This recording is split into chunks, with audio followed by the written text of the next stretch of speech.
Hey everyone, this podcast is part of Story Mode, the podcast network of Gamefully Unemployed. You can support us and gain access to other great exclusive podcasts at patreon.com/gamefullyunemployed. That's patreon.com/GAMEFULLY unemployed, which is spelled like it sounds.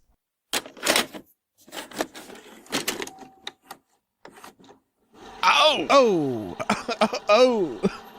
Hi, everyone. Hello, everyone. My name is David Bell. My name is Tom Ryman. And we just watched Gone in 60 Seconds.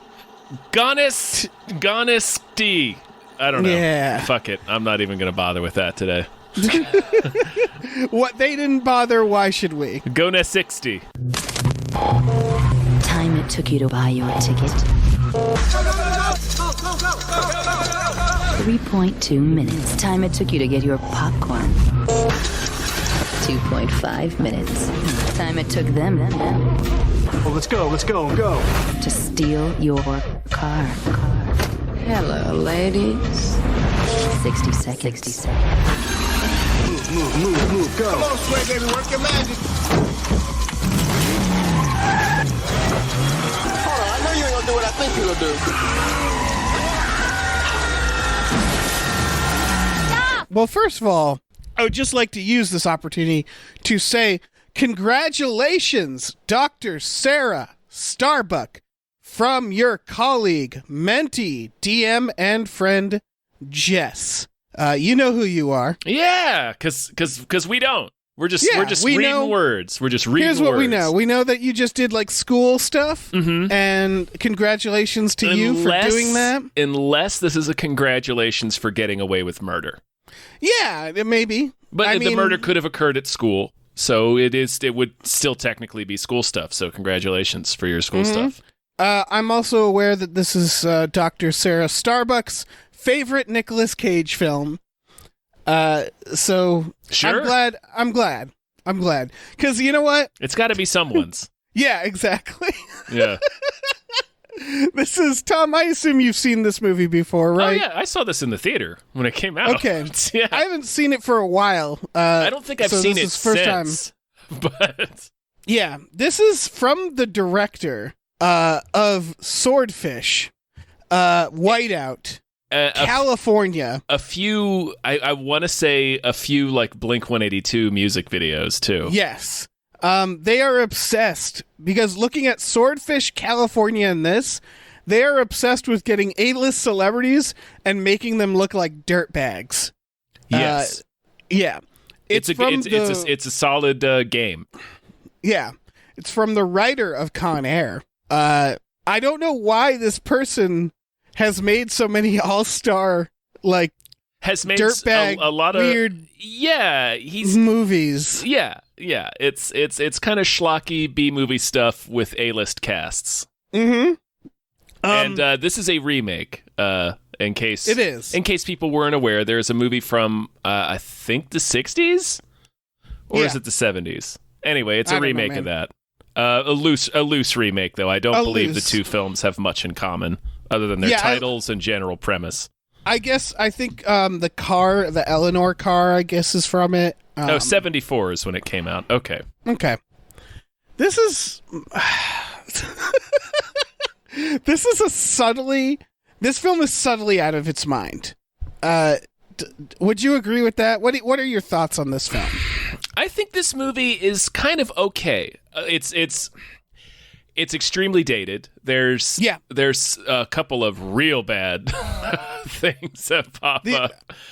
The opening credits with the fucking Prodigy ass music. Oh hell and yeah! it's I mean, very the 2000s. Prodigy ass music is nonstop. There's stuff that's like dated. I think there's a couple of like F-word slurs, and you know, it's a very 2000 film, but it's like the blueprint for what would be the much more successful Ocean's 11 and the Fast and the Furious. Like, this is kind of like the prototype for those movies. Yeah, is this pre-Fast and Furious? Yes. Because I would be pissed if I made this movie. And then, because this is essentially, this has just as much right. Yeah, it's to be pretty 10 much the films. same. Yeah, it's not pretty much the same. Fast and Furious is closer to Point Break, but like the general idea is here, where it's like a bunch of car thieves. We got like a decent star at the head of it, and it's, I don't know, family. There's a lot of family. There's a lot of stuff. family. This movie even ends with the family barbecue. Yeah, it feels very Fast and Furious. It actually feels like later Fast and Furious. Yeah. More than earlier. Right. And then there's a little bit of Ocean's 11 talk. It even has Scott Conn in it. But it's, you know, he's got to assemble his crew of wacky car thieves. Yeah, Scott Conn shows up. The first thing he does is explain what the stranger is. Yes. The masturbating technique, the stranger. And it was like, yeah, this feels like Scott Conn. But yeah, so basically, I think this movie is okay. It's a perfectly entertaining heist movie. I think the ending sucks. Yeah. I think it kind of falls apart in its climax. Well, yeah. But other than that, I mean, it's fine. It's a pretty forgettable Nicolas Cage movie. He's not that. So it surprises me to hear that it's Dr. Sarah's favorite, because he's not like super Cage in it. There's a couple of Cage moments. Oh yeah, for sure. Again, I said this is subtly out of its mind. I think there are moments in this where the more I thought about it, the more I was like, what the fuck is happening? Yeah. I would say the thing that I do get why the Fast and the Furious spun off and this didn't, because one of the things I noticed is that they're terrible.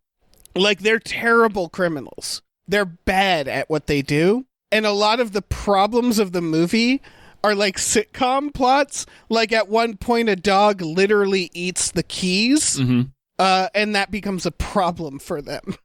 Yeah. And they have to, like, dig through dog shit while Michael what's Pena. his name? Michael Pena shows up. And he says the line, the phrase I remember is he says, get your jollies, which is, I want to believe that's a Michael Pena ad-lib, because there's no way there's no way the screenwriter of Con Air wrote a Hispanic thug in the year 2000 to say the word jollies. Right. That I feel like that's a Michael Pena ad-lib. I'm assuming Michael Pena looked at the sides and he was like, I'm not saying any of these lines. Like, what do you mean? Like, are you fucking... No. He shows up in one scene as a gangster who tries to rob Frank from Donnie Darko. Then when the dog shits out the keys, he's like, I'm not messing around with guys who get their jollies playing with dog shit. Also, to be fair, he's also Miguel in Independence Day. He is Miguel in Independence Day, yeah. There's so many of that. There's this is Vinnie Jones is in here. Did you notice that the mortician is from the Genie episode of The X-Files? I did not. Oh, okay. He's in one shot. Robert Duvall. Oh, wait, the bald guy? No. Okay. No.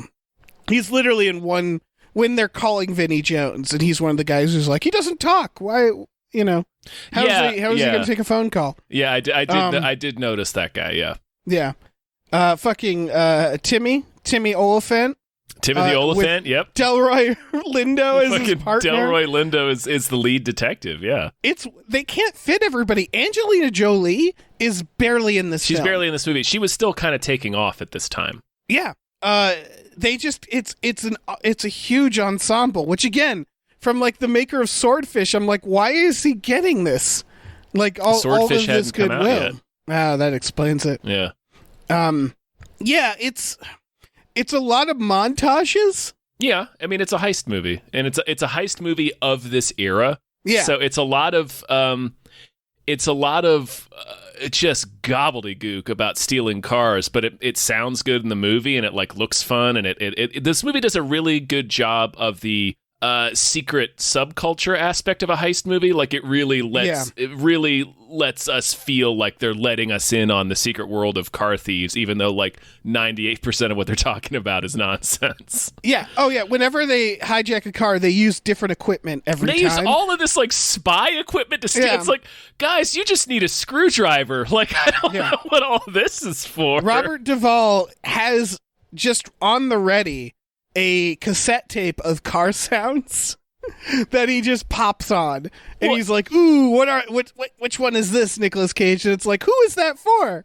Are you listening to these all day? Are you making your employees listen to it?" And they do that bit where they're quizzing each other over the radio as they're scoping out the cars. They're just naming a car, and then you have to name what popular character drove it. Like I love that shit. It's so dumb, but it's like, we're this world of car thieves, and you're invited to sneak peek inside. And I'm like, yes, one please. Yeah, it's also it's very Ocean's 11 in that I can't stress enough. They're bad. They're bad at what they're doing. Ocean's 11. When you go back and watch Ocean's 11, they're so flashy that they're bad, and I would argue the same thing's happening in this. The cops know who's doing it from the start. The cops are watching them. There's a part where Nicolas Cage, they follow somebody. It's like Scott Conn or somebody, and he walks into the garage, opens the door, and as the door swings open, the cops can see Nicolas Cage standing there with a blackboard filled with car names, just like they're so not discreet. Yeah. They just go out there and case the cars. They don't go in disguise. They don't it's hire not illegal anybody to take a picture of a car, Dave. No, but Listen, they have a very short window, and they have to steal 50 cars in 2 nights, or else they're going to murder his brother. That's the plot of the film, by the way. The plot of this film is Doctor Who, Christopher Eccleston. He does woodworking. He's really I think he attacks Nicolas Cage with a lathe, or like a not a lathe, one of them little carpentry tools, an adze. I don't fucking know. Yeah, he's got an evil junkyard. He does. That's his front. Employees. Yeah, that's his front, man. It's a great place to dispose of bodies. I saw Pulp Fiction. Yeah. But yeah, so Christopher Eccleston gets Giovanni Ribisi, who is Nicolas Cage's younger brother, Kip, to steal him a huge list of cars. He screws up and gets caught, or they wreck the cars. Something happens. They're reckless. Yeah, they're young and they're reckless. And I guess Nicolas Cage is older and more experienced, but I can't stress this enough. He's not any different. The movie's basically one long GTA side mission. Yeah, like more that's or what less. it felt like. You're stealing. Like, they have to steal 50 cars for Doctor Who. Yeah, or his brother gets killed, or his brother gets shredded in a junkyard car scrapper. They almost crush him, and it's a pretty sweet scene. It is pretty sweet. Where they're trying to get Nicolas Cage to agree to the deal, and they just have Giovanni locked in this car as it's being crushed. Cool scene. Yeah. It's very Swordfish, where Nicolas Cage is in the dusty desert and he's retired, and the cops know him instantly. Like that's basically Swordfish as well. Like it's Swordfish, but with cars instead of hacking, where it's like, okay, one more job, because everything's at stake. I mean, it's kind of Swordfish. The plot of Swordfish is entirely different.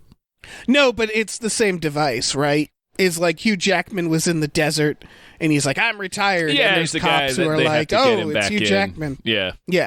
And so there's this cat and mouse aspect to it with the cops, because they know that Nicolas Cage is dirty, so they're constantly watching. So they have to steal. They at first are like, we can stretch it out, because they have like 3 days, right? Yeah. And they're like, no, we'll do it all in one night, which seems impossible, but whatever. It does seem impossible, but that's the point. That's movies. Yeah, that's the magic. In point of fact, they don't pull it off. He's 12 minutes late with the car. That's true. Which is why we get our terrible climax, which is just a boring quasi shootout in a factory. At the woodworking junkyard carjacking crime ring. Yes. Yeah. And Nick Cage front kicks Doctor Who straight to downtown hell. He falls 900,000 feet. Yeah. Crashes through this glass floor for some reason, is in this junkyard, and lands on the coffin that he had made to put Giovanni Ribisi in to try and flex on them. And it's like he got dumped in his own coffin like an asshole. Yeah. I'm good at movies. Yeah. No, this is the stuff where it's like, what a fucking weird... There's just so many little things I wrote down. Yeah, it's over the top in very quiet ways. I see what you're saying. The fact that the guy built an entire... It's not just that he built an entire coffin. It's like furnished. Like it has the padding and stuff sewn into it. It's polished. It's like he got it like waxed and like water sealed and shit. Like he made a fucking coffin. Right. He could sell he that spent thing for so like much time on that. $10,000. Yeah, it's such a weird hobby. They're like, we need to give the bad guy something quirky. I don't know, woodworking? Like, that's a real first draft idea, you know? And then they just went with it. And I love it. That's the thing. I did enjoy this movie. It's not a bad movie. It's just subtly, like, out of its mind. Half the things Timothy Olyphant says. The part where he's talking to Nicolas Cage and they're threatening to arrest him, and he says, by the time you get out, asshole, there won't even be cars. We're going to be cruising around in these spaceships, and that's going to suck. What does that mean? I don't know, man. Why is that going to suck, Timothy Olyphant? Like, that's such a weird thing to say. Yeah, I mean, I don't know. If you think about it, flying cars, the whole idea sucks. I guess. Like, that traffic would be a goddamn nightmare. Sure, but you have to think about it, right? Like, it's not just something you say. I don't know. It's a weird line, is my point. There's a part where he's talking about Delroy Lindo's wife, and he's like, she can be mean. She can be mean. She's mean. She can be mean. And then, they have an aside where he's like, don't talk about my wife like that. Yeah, it was a bit. See, they were doing good cop, bad cop, and he was trying to, like, play into the bit, and he crossed the line because he started doing wild lines about Delroy's wife, and that's a no-no, buddy. It feels like everybody's kind of got a thing, and again, it's not bad. It like fills out the world. It's that kind of movie. It's like a heist movie specifically from this era, but from a lot of eras. Everybody has a thing. That's kind of how they work. It's just because it's such a huge cast of characters. It doesn't matter what their name is. You got to give them something that makes the audience remember who they are. So it's. Again, I agree. It's very quietly out of its mind because they do have to find a little thing for everybody, and then it just becomes like, does everybody in this universe have like a little thing that's just their weird quirk? Giovanni Ribisi's gang is named, I wrote it down, Mirror Man, Tumblr, and Toby. And then there's Freb. Freb. The intern. Freb the intern, I would say. Freb. Because they're like, yeah. Freb later asks, they refer to Eleanor the car as a unicorn. Freb asks, what's a unicorn? Well, it's like, wait a second. Well, I think Chi McBride immediately kind of dunks on him for that and explains, like, he defines literally what a unicorn is, but yeah, very clearly what he was asking within the context of that scene is, what do you mean by a unicorn? What do you mean by a unicorn? Yes. Sure, that's fair. That's fair. So they wrote it in a way so that Chi McBride could have that funny line and then explain to us what the hell he means by a unicorn. Right. Although it should have been clear to Freb from the context what he meant. I don't know. Come on, Freb. Freb also steals a car for no reason later on, and it happens to be loaded with heroin. That's the stuff where it's like the dog eating the keys, where it's like, if they just had like a little better management and like fucking just calm down a little bit, like none of the problems would happen. And then luckily the detective sucks. He steals the car full of heroin, right? Mm-hmm. And they're like, why did you do this? And he's like, I don't know. The detective immediately knocks on the door, Delroy, and they loudly shove everything into hiding. They're just like, they're all screaming and they're like, put the stuff away, put it away. And it's like, there's no way he doesn't hear all that. He walks in. Scott Conn briefly considers caving his head in with a lead pipe. But luckily the cop is so dumb as to get inside the car that he thinks might be evidence and like rev it up. It's so silly. I think he gets in the car after he's already radioed to see whether it's stolen, like, and because it's a drug dealer's car, it has not been reported stolen. One imagines, if you're a cop though, you don't want to like put your fingerprints and like get into a car that you don't. You know what I mean? It just feels irresponsible. I guess. I feel like you're trying to force that one. I don't know. It doesn't. Their relationship does not make sense. Like, they behave like old friends, him and Nick Cage, even though it's like a cat and mouse thing. It's like his old adversary. But I mean, that's a dynamic that's in a lot of movies too. Yes, but that part where they're like, yeah, get in, try the car, and he's like, ah, all right. Like, yeah, that's nothing like his character up until that moment where he's like, I'm watching you. Like, he wouldn't do that shit. He just like. I guess the idea is he's trying to act friendly while he also discovers things, which he discovers that they're absolutely going to do their crimes that night because they didn't hide that fact. They like left a note out. Yeah, it's like a list of all the cops that are on duty or something. Something like that. Or like it's like a list of radio frequencies for the different police departments, is I think what it was. Like they can't put that stuff in a back room. Like well, they had, I don't know. Yeah. Listen, man, the time crunch. I think the fact that they have to do this in a time crunch kind of explains away a lot of the seat of their pants stuff, and that's part of what makes the heist fun, right? Like everything goes right, it's not fun. They're just so conspicuous. Yes, I know that's the point. Extremely are. They're the most obvious car thieves in history. Yeah, when the bad guys are outside the restaurant and Nicolas Cage is like screaming at them through the window that they can't kill them, and there's cops right there, and it's like, what is happening? Like it. Well, I think he wants to get their attention at that point. Like he distracts the truck driver so Giovanni can put a chain on the murderer's car and drag them so the police go outside. Yeah, that tears the engine out. It tears for some reason. It tears like the axle out. Yeah, which I don't think that's how that works, but it was cool. I don't know, maybe. I love that the cops don't notice until that happens too. Yeah, they're really into whatever they're eating at that diner. Yeah. Oh, yeah. I guess what it is that the reason I noticed is because Nicolas Cage is constantly like, Giovanni Ribisi, your guys are rookies, not like our guys. But, like, they're not that much better. And mostly Nicolas Cage gets made so much. He gets made just by walking around. Yeah. And he's so... nobody's playing it safe here. No, it's pretty fast and loose. We got 3 days to steal all these cars for Doctor Who, or else he's going to grind Giovanni Ribisi up into powder. Right.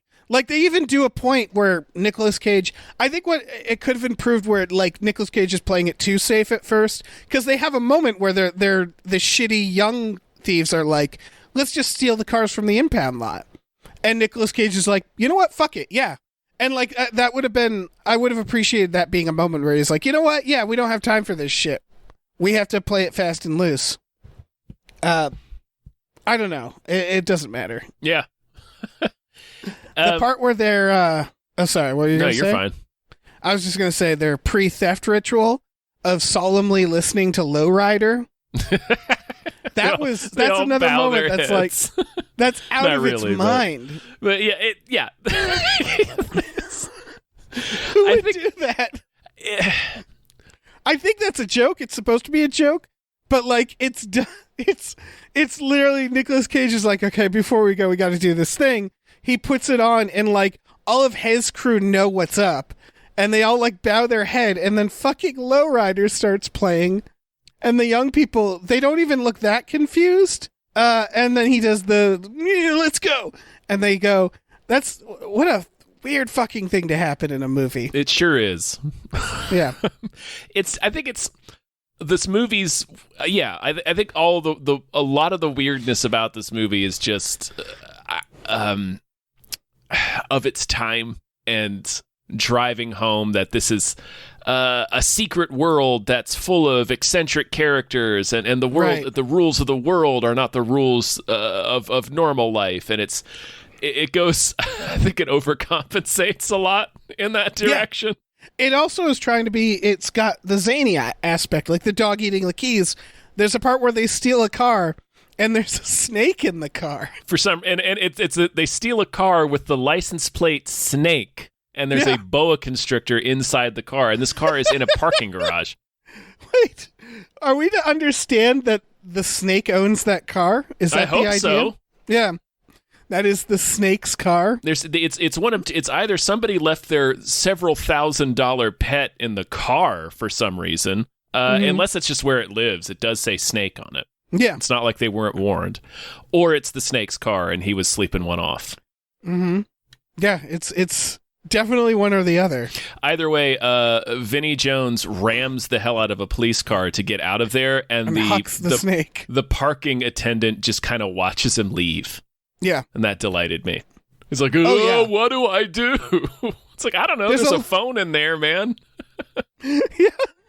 Like, it's not a slow like the snake comes out and startles them, and they start to drive erratically. So these cops in the parking garage go up to confront them, and they're just in a little sedan, and Vinnie Jones is driving this big Humvee. So he just rams them all the way down the ramp and then off the ramp into the in-ramp part, so they drop down or get stuck. So it's a process that takes like 30 to 45 seconds, and the attendant is just watching him from his booth like, what do I do? I don't know, man. There's a phone in there. Maybe call someone. Do something. I think you can press a button that makes that gate not work anymore. There's some bad not like guards. that would have stopped him. He was just driven right through it. The impound guard that he distracts by pulling out a Barbie and doing a puppet show. Okay, so Mirror Man shows up. He shows up to the impound literally dressed like a Huggy Bear. He has a giant hat. I think there was a feather in it. Yeah. And he just starts ranting about this Volvo that he knows is there. This is one of the dated parts of it, is that they had to have it's like every joke he makes is about how he's black. Right. And it's like, this is very year 2000.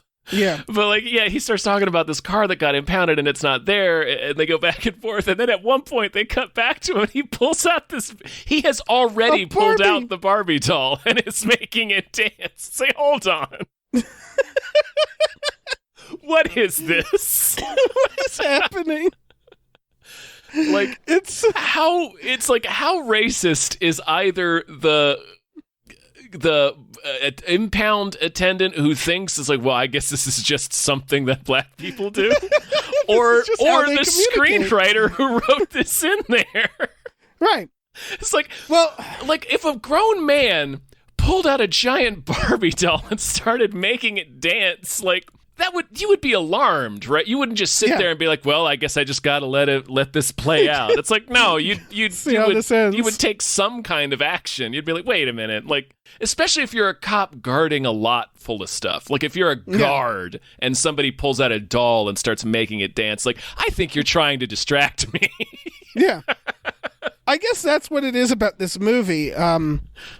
Is it's hard to tell if the movie's trying to be a legitimate heist movie or trying to just kind of be a weird comedy. It's both, I think. It's both, but I think the heist stuff suffers because it's just whatever.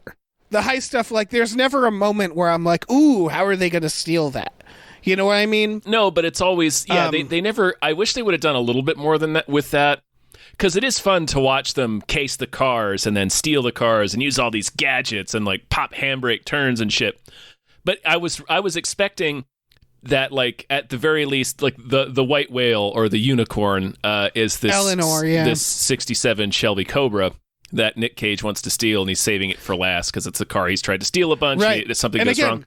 The cops know that, so they specifically case it. So I'm like, Nicolas Cage, maybe change your behavior. Nah. So that they whatever. Well, it's a ritual. Yeah. It's a ritual. He's afraid of the car. I know. But I thought, and they do kind of do this. I thought there would be more to the heist aspect of stealing the car, because what it ends up being is a big car chase, and I'm totally fine with that. I just expected at least one car to, like, genuinely be a puzzle. Like, how the hell are we going to steal this thing? And they never run into that. Like, they steal every car very easily. Yeah. It just becomes a car chase a few times. Right. By the way, Nicolas Cage, at the end, he saves Delroy Lindo's life. Yeah. And he decides to let him go. I don't think he has that power. I'm pretty sure everybody's seen his face as he's been in a massive car chase. If they haven't seen his face, Delroy has been shouting over the radio, "That's Randall Raines," who is Nicolas Cage's character. Like, he's said his name 100 times. At the end, they're just having a barbecue like he's free. Yeah. And it's like, I don't think that's the case. Well, Dave, he does tell them where all the stolen cars are. That's true. So they recovered them all. And he drop kicked Doctor Who to his hilarious fate. I guess conceivably the cops could be like, well, this is enough to, like, file the paperwork and move on. Maybe he can call him a criminal informant or something. Like, he was always our guy on the inside because we were trying to bust Doctor Who. Mm-hmm. Yeah. Doctor Who's car thieving ring. Yeah.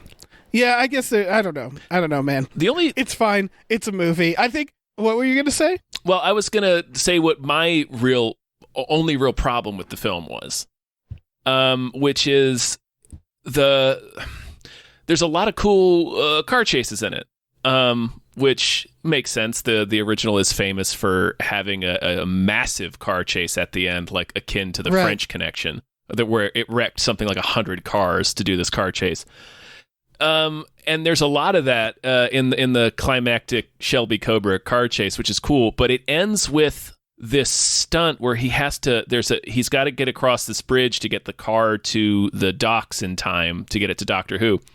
And there's this huge accident on the bridge. He has to get around it somehow, and he sees that this flatbed tow truck is there with its bed down, so it's a ramp. So he's going to ramp over the bridge, and we're like, fuck yes. He's going to jump 900 cars in this classic muscle car. It's going to be amazing. And it's all digital. Yeah. Which is, it's not all digital. It's like composite, but like it's not a real stunt. And you were going to... sorry. All I was going to say is that for a movie that is about stealing cars, and it is a remake of a film that is famous for its car stunts, and the movie already has a lot of car stunts in it.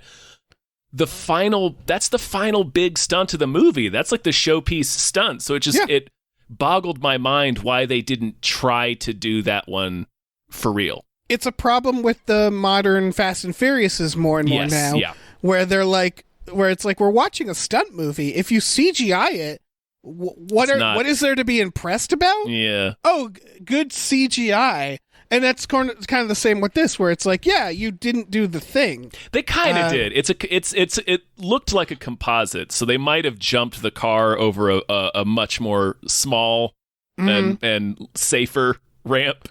And then it's like a half mile of cars on the street. Right. So yeah. Also, it's I don't know. It just seemed weird to me. It's your big showpiece stunt, and it's not. They didn't do it for real, and everything else in the movie pretty much was done for real. Right. Also, the oncoming lane on that bridge, completely empty. Yep. And I don't know, man. I don't know. They do this thing where they have like a large guardrail. So they're like, what can you do?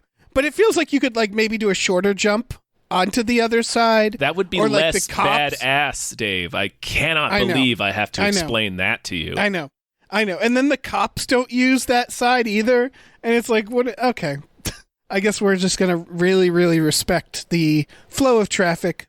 That's fine. It's a big guardrail, Dave. It's like 4 feet tall. I know it's a big guardrail, but still, you could jump it. You can't.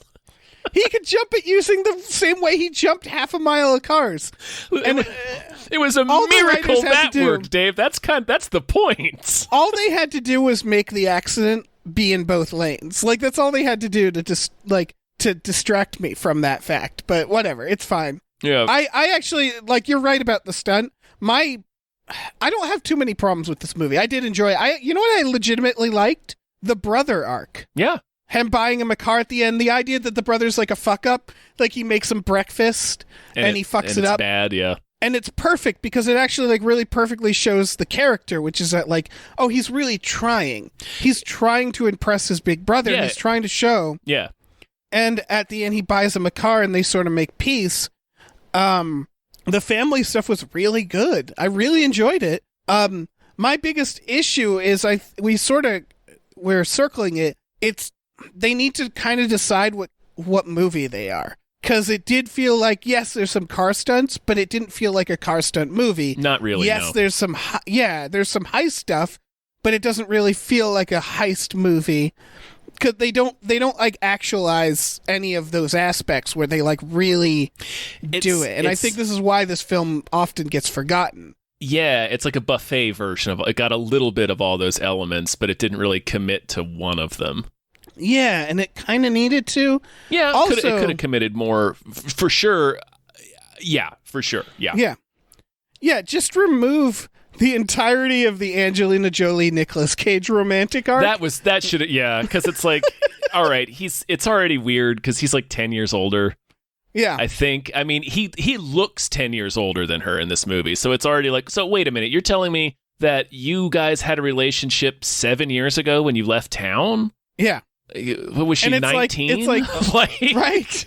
And it's like really physical because they don't talk much. She's barely in the movie. She is barely in the movie. She's in like 4 or 5 scenes. Yeah, and in most of those scenes, she has to like do sex stuff with him.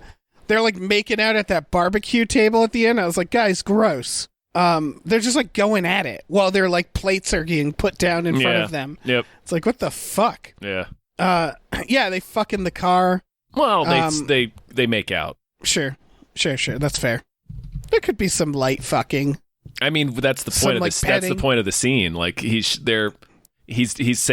laying all this car talk on her. That's it's laced with innuendo. And then as soon as the people they're watching go into the bedroom, she's like, "All right, it's time to get to work," and gets out of the car. And then he starts talking about it has good brakes. It has good brakes too. So yeah. Yeah.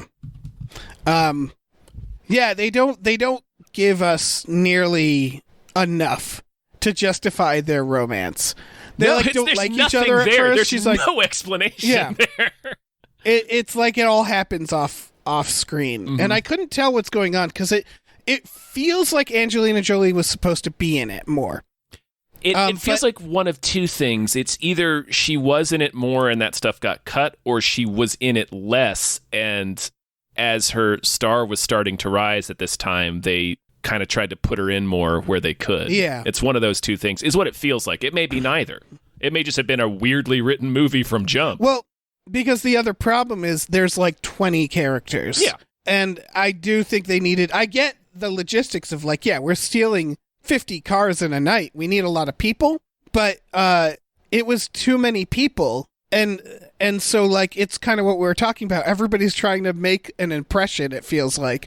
So like everybody's got like a weird thing, and there's so many of them.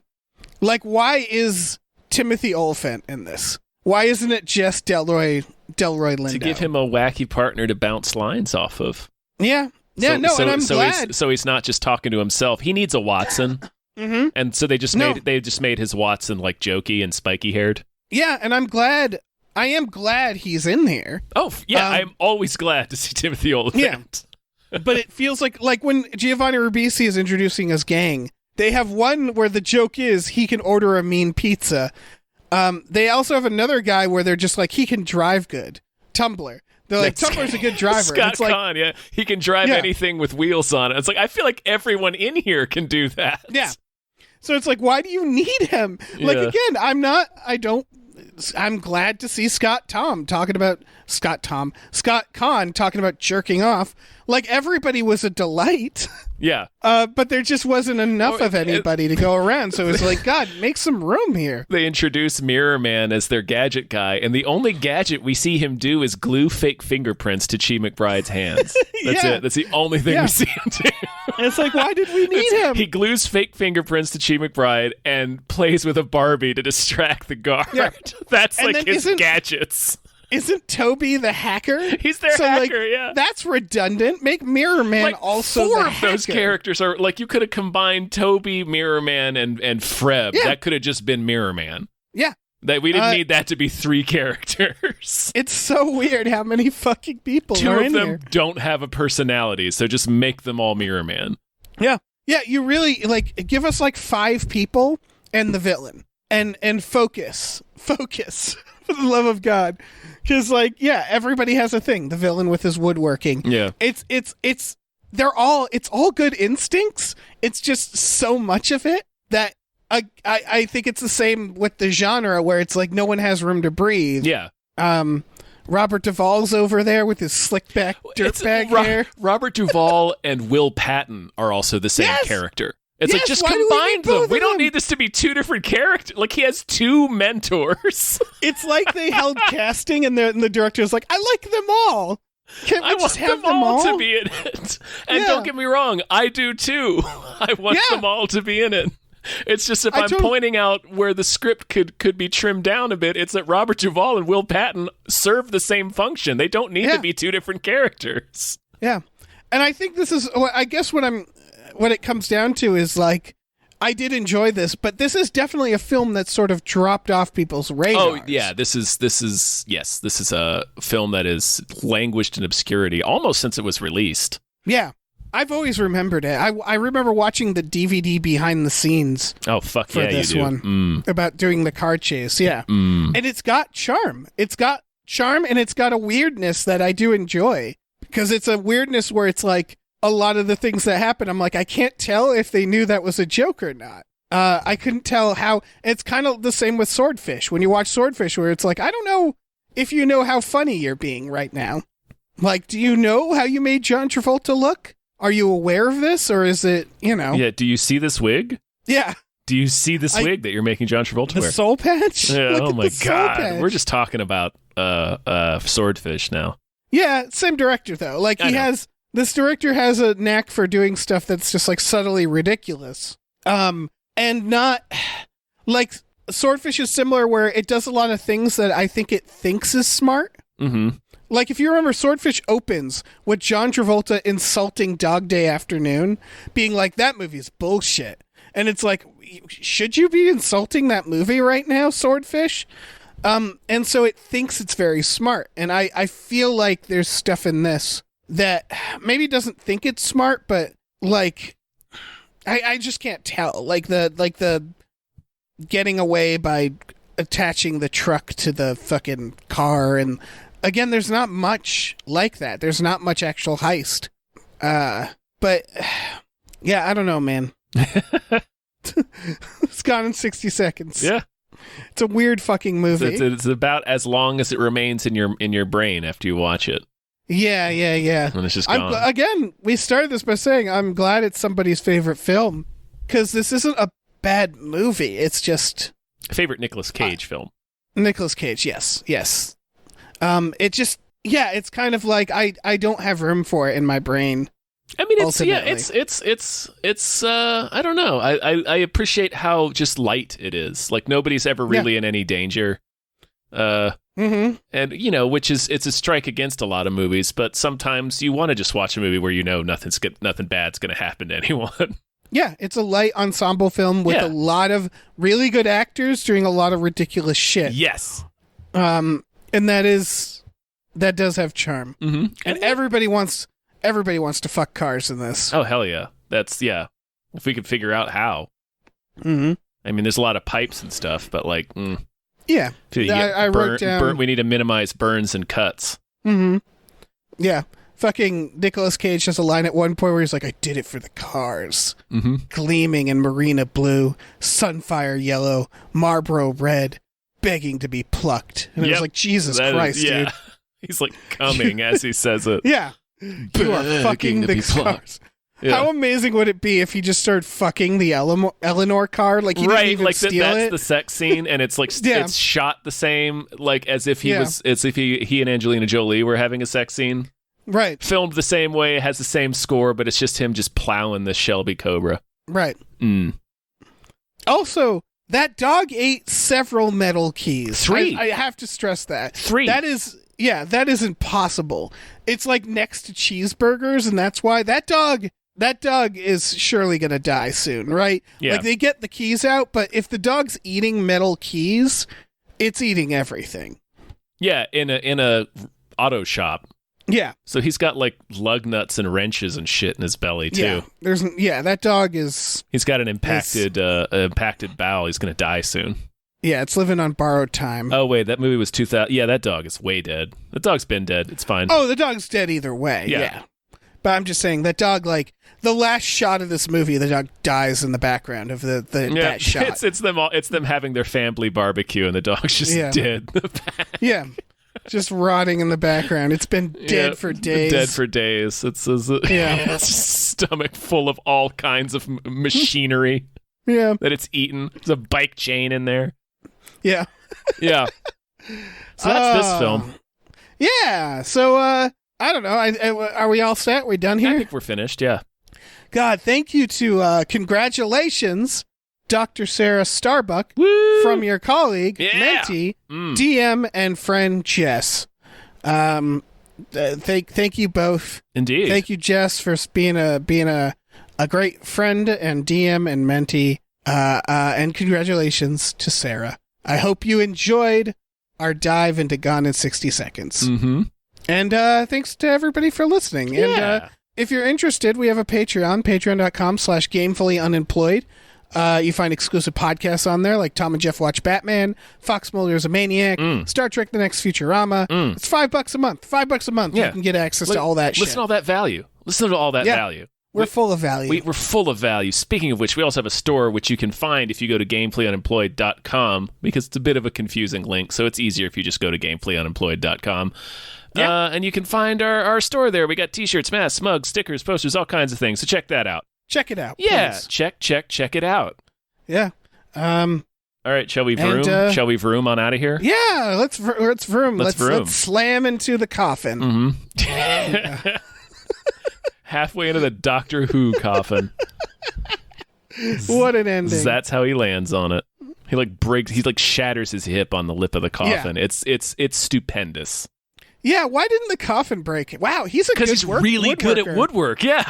Yeah, he should have done that. Mm-hmm. See, it's what he should have dedicated his life to instead of getting Giovanni Ribisi to steal you a bunch of cars. Yeah, bad criminal, good woodworker.